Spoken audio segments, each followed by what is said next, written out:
En fait, c'est très important pour nous d'être présent à la Paris Games Week parce qu'on peut justement voir les réactions des joueurs en live, en fait, avec une grande diversité de joueurs.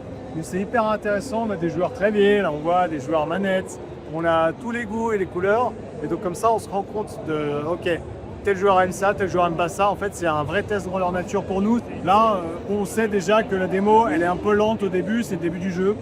C'est peut-être un petit peu trop lent. On sent que peut-être qu'il faut qu'on mette un rythme un peu plus rapide au début du jeu pour accrocher sur l'histoire plus vite. L'avantage d'un jeu, c'est que voilà, il n'est pas encore sorti, il sort en février, donc on a encore le temps de modifier les choses. Mais un jeu peut se patcher, comme on dit, c'est-à-dire qu'on peut l'update comme un logiciel, hein, et on peut améliorer un jeu même une fois qu'il est sorti. Hein. Il y a un jeu très connu maintenant qui s'appelle No Man's Sky, qui se passe dans l'espace, qui à l'époque où il est sorti s'est fait hyper critiquer parce qu'ils avaient promis beaucoup trop.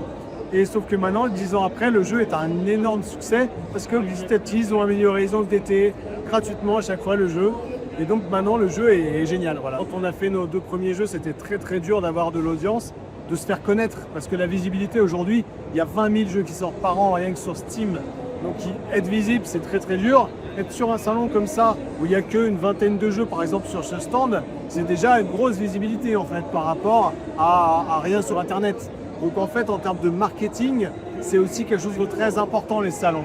Maintenant, ça a une vraie valeur, les salons comme la Paris Games Week. En fait, sur les salons, il n'y a pas que des joueurs, il y a aussi des journalistes, il y a aussi des éditeurs.